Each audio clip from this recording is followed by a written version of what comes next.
ციტრუსის ბაღებში მოფანტული და მდინარეში გადაყრილი მანდარინის მოსავალი. ეს არის რეალობა და არა აჭარის სოფლის მეურნეობის მინისტრის მიერ ტელევიზიით გაკეთებული განცხადებები. თითქოს ციტრუსის სეზონი წელს უპრეცედენტო წარმატებით მიმდინარეობს. ამ შინაარსის განცხადებებით აეროპორტის დასახლებაში მცხოვრები მეციტრუსეები ზაურ ფუტკარაძეს დაუპირისპირდნენ. ხშირად გამოდიან ტელევიზიაში და ლაპარაკობენ, რომ ესე იგი ჩვენ გადავამუშავეთ სოფლიდან გავიტანეთ ამდენი ტონა. ეს არის ცრუ ჩვენება.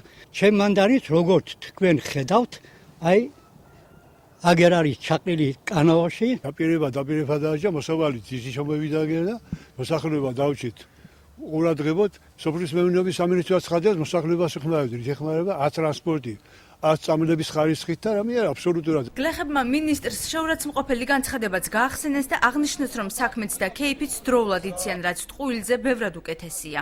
გამოდის მინისტრი და მაღალფარდოვანი სიტყვებით იფარგლება დახმარებას თვითებოდა მოსახლეობას და თანაც დააყოლა თან. მოსახლეობამ დაანებოს, რომ ტყუილებს თავი არ აქვს ნუსვავენო და ჩვენ მოსახლეობის სახელით ლაპარაკობ.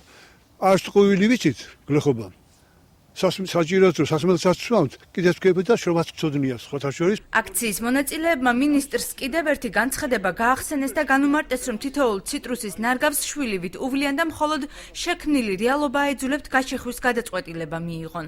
გულში ჩადის სისხლი, რომ მე ეს მოვჭარ, ეს ჩემი შვილია იგივე და მინისტრი ამბობს, რომ მისი უფლებებია. კი ბატონო, ჩვენი უფლებებია, მაგრამ აქ ვინაა დამნაშავე ძირი და ძირი. წარუმატებელი ციტრუსის სეზონით შეწუხებულმა ფერმერებმა დღეს მასშტაბური აქცია გამართეს. აქციით ფერმერები იმის დამტკიცებას შეეცადნენ, რომ ხელისუფლების განცხადებებით არ მოტყუვდებიან. მათ ციტრუსის რთველის წარუმატებლობის მიზეზებზეც ისაუბრეს. დეკემბერში გამოდის მინისტრი ამბობს, რომ მანდარინის სეზონი ახლა იწყება და ახლა ასე მოველაპარაკებით ისეო. სად არის დეკემბერში უკვე თოვლი მოდის. მანდარინი უკვე დამთავრებული უნდა იყოს. აგი უნდა დაიწყონ სექტემბერში.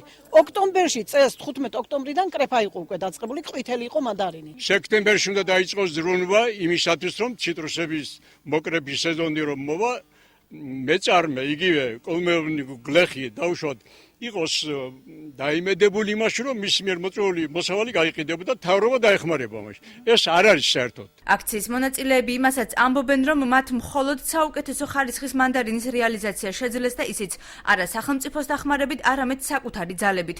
როგორც ამომრჩევლები, ისინი ხელისუფლებას მეტ ყურადღებას სთხოვენ. ერთი რაფი გავლილა და 100 კილო უყიდია სუპერი მარტო, დანარჩენი მანდანი 4-5 ტონა მანდანი გადავყარე. ახლა რომ არ ვუყურო მაგას, მუშმულა მოვჭაიდე ჟვერები დავაყარესეთ და ნახევარზე მეტი ხეზია რა იზა მომეკრიფა ტყულა ამოუზიდე ჩავზიდე წელი მომწყდა მაგის სიტუაში ტყულა. ივანიშვილი ამბობდა მისი სიტყვები ეს თავრობამ უნდა იმსახუროს ხალხს და არა ხალხმა თავრობას.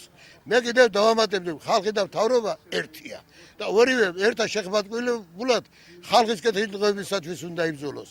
აქციას აჭარის სოფლის მეურნეობის სამინისტროში დღეს არ გამოხმაურებიან. გლეხები კი ამბობენ, რომ თუკი მათ მიმართ სოფლის მეურნეობის სამინისტრო მეტ ყურადღებას არ გამოიჩენს, ისინი საპროტესტო აქციებს გააგრძელებენ.